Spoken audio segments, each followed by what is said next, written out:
Aquí viene otro cortometraje de cortos de metraje. Hola a las personas. Bueno, ya sabéis que desde hace algún tiempo hablamos de cortos que podemos encontrar en la web de cortosdemetraje.com, una web en la que recopilan cortometrajes que podéis ver en abierto de forma sencilla. Tienen ahí una burrada de cortometrajes. Me ha parecido leer hace poco que habían llegado a los 1000 cortometrajes, por ejemplo, solo de animación, con lo cual os podéis imaginar la cantidad de cortometrajes que tienen alojados en la página web, y además con un buscador que podéis elegir pues el año, la nacionalidad, la temática, con lo cual bueno, está bastante bien trabajado. Y desde hace algún tiempo estamos hablando de cortometrajes que podemos encontrar en su buscador desde atrás hacia adelante. Empezamos con los más antiguos y hoy vamos con el tercero, si no me equivoco, que es Charlotte y la sonámbula. Dirigido y escrito por Charles Chaplin en 1914, también lo podemos encontrar como Caught in the Rain,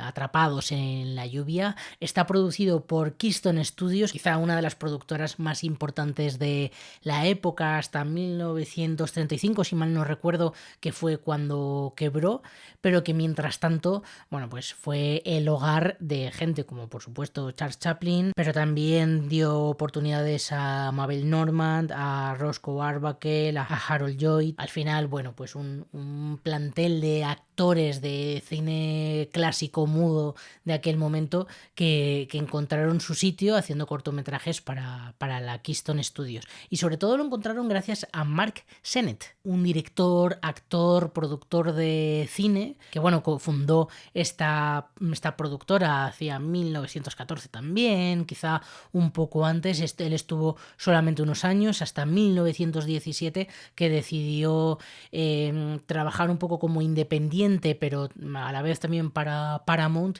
y hacer sus propias películas. Y bueno, decidió hacer este cambio, imagino que para crecer. Y era un tipo bastante interesante. Hizo sobre todo muchos trabajos del género de comedia y del slapstick, que tanto funcionó en aquel momento, y que, bueno, pues Harold Lloyd, Charlie Chaplin, Buster Keaton, todos estos bebieron de ese slapstick, y él era uno de los padres de este tipo de comedia.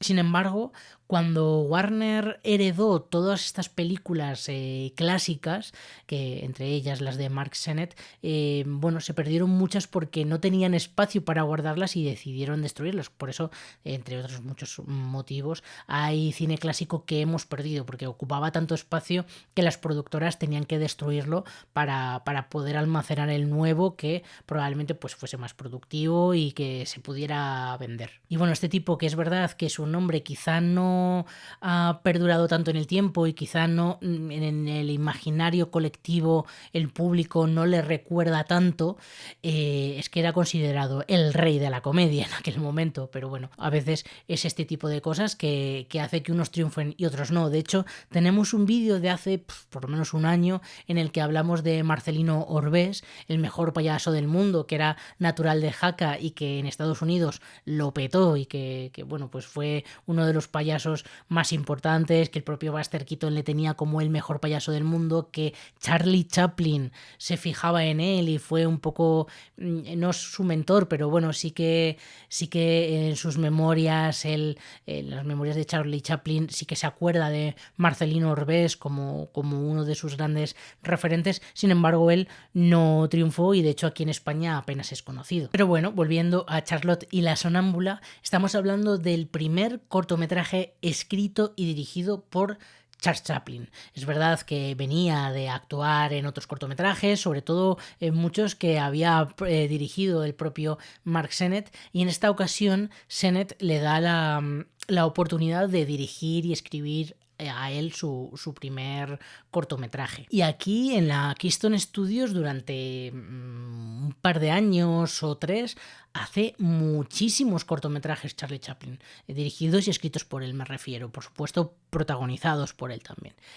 Hace, pues no sé si cerca de 30 cortometrajes, una barbaridad así. Ahora pensar en hacer cortometrajes, 30 cortometrajes, ya no solamente un director, sino una productora, es casi una quimera, es imposible. Y en el caso de Charlie Chaplin, pues sí, se cascó ahí 30 cortometrajes, que bueno, no eran especialmente brillantes, son interesantes de ver, hay algunos que funcionan razonablemente bien, pero son, bueno, interesantes, no son de esa brillantez que vamos a ver en épocas posteriores, entre otras cosas también porque, bueno, también tiene que aprender, ¿no? Ese lenguaje cinematográfico y aprender cómo construir historias para que sean más efectivas. De hecho, no sería hasta 1915 cuando encontramos un cortometraje ya bastante decente y que además, pues en general todo el mundo está de acuerdo en que es un grandísimo cortometraje, que es Charlotte Vagabundo, de 31 minutos,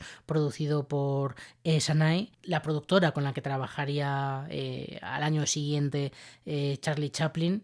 O por ejemplo Charlotte y el Charlotte campeón de boxeo, que también es otra gran historia de estas que hemos visto muchísimas veces en televisión o incluso en internet. Y es sobre todo ya la época en el que él da el gran salto. En Keystone Studio todavía, bueno, pues está un poco aprendiendo, por así decirlo. Que antes creo que he dicho 3 años, en realidad estuvo 1 año. Así que hay que reconocer que Charlotte y la Sonámbula no es un gran trabajo, pero es su primer trabajo y eso creo que es la gran baza del cortometraje y lo importante, que estamos ante lo primero que dirige Charlie Chaplin y ya simplemente por eso merece echarle un vistazo para ver luego también cómo es el progreso, cómo crece y cómo va aprendiendo de sus errores. Y bueno, por contaros un poquito de qué va Charlotte y la Sonámbula, tenemos a un Charlotte que encuentra a una dama sentada en un parque y empieza a coquetear con él, sin darse cuenta de que el marido está cerca y enseguida en cuanto le ve le dice, pero tú ¿de qué vas? El marido se lleva a la mujer muy enfadados, la lleva de ahí, la discusión con ella continúa hasta que llegan a un hotel en el que Charlotte también se hospeda. Allí en el hotel hay un gag subiendo unas escaleras en el hall, que es, bueno, pues se caen todos por las escaleras y demás, mientras que la discusión de esta pareja continúa en la habitación. Al final, cuando todos se van a dormir, la mujer, que es sonámbula, entra en la habitación de Charlie Chaplin sin que éste se dé cuenta. ¿Qué ocurre? Que él, en cuanto es consciente de lo que está ocurriendo y de que la mujer está ahí, intenta sacarla por todos los medios porque sabe que le va a caer del marido. Y ahí se genera el último conflicto en el que intenta salir de esa situación tan embarazosa, la mujer se da cuenta de lo que ha hecho, se despierta, tal, y bueno, pues es un poco estas comedias medio de enredos, con mucho slapstick, con muchas caídas, muchos golpes, muchos juegos físicos que hace que se genere esa comedia. Y bueno, en claves del cortometraje, pues lo primero que señalaría es que me ha sorprendido es el montaje paralelo, porque sobre todo eso lo vamos a ver en el momento del hotel, en el que primero tenemos a un Charlie Chaplin que está en esa recepción subiendo las escaleras y se genera ahí, bueno, pues un poco el chiste, el gag físico de gente que se cae por las escaleras. Mientras que en paralelo estamos viendo la discusión de la pareja. Quizá esto no es tan interesante, según avanza la historia lo es un poco más, porque estamos viendo en otro momento cómo Charlie Chaplin está en la habitación de al lado y la pareja está a punto de dormir, ¿no? Y entonces ahí sí que ese montaje paralelo, aunque es más cortito, tiene quizá un poco más de interés, pero lo increíble de esto es que estamos hablando de un recurso cinematográfico ya de bastante nivel en 1914. De hecho, en muchos sitios vais a ver que el montaje paralelo se aparece por primera vez en la película de Griffith de 1916, Intolerancia, y no es así. Es verdad que se utiliza y que se utiliza con una perspectiva quizá más narrativa, más cinematográfica y mucho más rica, pero ya en cortometrajes como por ejemplo el de Charlie Chaplin lo vamos a ver porque funciona muy bien ver a un personaje en una localización haciendo una cosa y en paralelo poder ver lo que está haciendo otro personaje en otro sitio que tiene ecos, ¿no? O que va a tener una importancia lo que hace uno y lo que hace otro en separado, y nosotros como espectador sobre todo vamos a leer. Vamos a leer, por ejemplo, en este caso, ostras, que es que están en el mismo hotel y mientras que unos están discutiendo, el otro está apoyado en la barra de recepción. ¿Qué va a ocurrir? Ya el espectador está generando preguntas y está generando una lectura entre plano y plano, que es algo increíble, ¿no? Porque hasta hacía unos años, por ejemplo, en el corto del que hablamos anteriormente, de An Over-Incubated Baby, no existía ese montaje paralelo, era un único plano, no existía el montaje, era solamente una cámara en un plano fijo contando una historia. Y aquí ya tenemos ese montaje que nos está contando cosas y que además no es una sucesión de planos sin más, sino que se está jugando con otros elementos. Otra de las claves que me ha hecho reflexionar al ver el cortometraje es la evolución del ritmo de la comedia y sobre todo del slapstick. Pero ya simplemente el ritmo de la comedia, claro, es un cortometraje que lo vemos ahora y nos hace gracia casi por ser Chaplin. Si fuese otro, probablemente ni siquiera sonreiríamos, porque el ritmo es muy lento.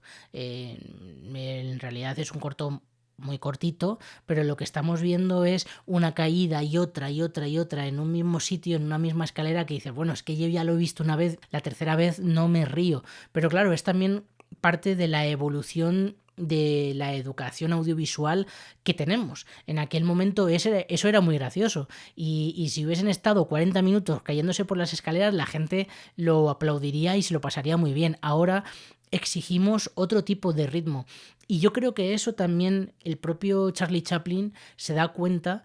Y según avanzan los cortometrajes, e incluso cuando ya se mete más a hacer largos, a hacer pelis más largas, vemos cómo eso también cambia. No es tan reiterativo en el chiste, sino que bueno, va cambiando y muestra una cantidad de recursos mucho más variada y mucho más rica, que funciona también por otra parte mejor. Incluso ahora acaba siendo algo más moderno o más accesible que quizá estos primeros cortometrajes en los que dice, bueno, venga ya, avanza, por favor, cuéntame lo siguiente. Y por último, algo que también me ha gustado mucho es cómo está construido el personaje.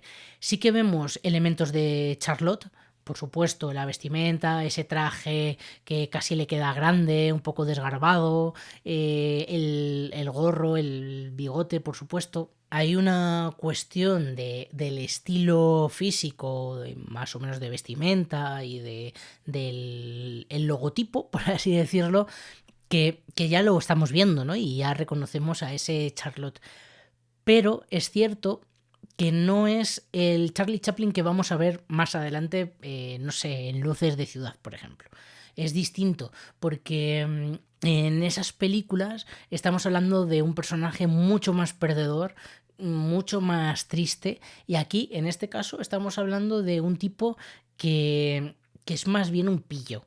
No es tanto un perdedor, pues a lo mejor sí, se lleva alguna galleta, alguna bofetada, algún golpe innecesario, pero no es tanto porque sea un perdedor, sino porque se lo está buscando y porque, pues porque es un pillo. Entonces creo que también aquí estamos empezando ya a ver algunas cosas de Charlotte, pero que todavía no ha terminado de ser ese personaje que todos conocemos, ¿no? Y al final lo que nos hace gracia de él es que se mete en unos líos porque no se da cuenta, ¿no? Y porque, porque es un perdedor, porque es un loser, porque es muy torpe, porque es muy inocente, porque tiene buen corazón y enseguida ese buen corazón le causa malas jugadas, y aquí todavía no vemos eso. Entonces también creo que es interesante para ver esa evolución que luego vamos a ver en títulos posteriores. Y bueno, si tenéis curiosidad por verlo, podéis verlo en cortosdemetraje.com, buscando Charlotte y la sonámbula lo encontraréis. Y además es una versión que tiene cierta narración y ciertos subtítulos que hacen que, bueno, podamos entender un poquito mejor este cortometraje, que es algo que luego se hizo con algunos cortometrajes de esta época, que era como añadirles un poquito más de información para hacerlos más ricos y quizá también más accesibles al público. Así que nada, espero que os haya gustado, os espero en otra edición para hablar de cortometrajes, de cortos de metraje, seguramente ya sea de cara al mes que viene, y me despido. Chao a las personas.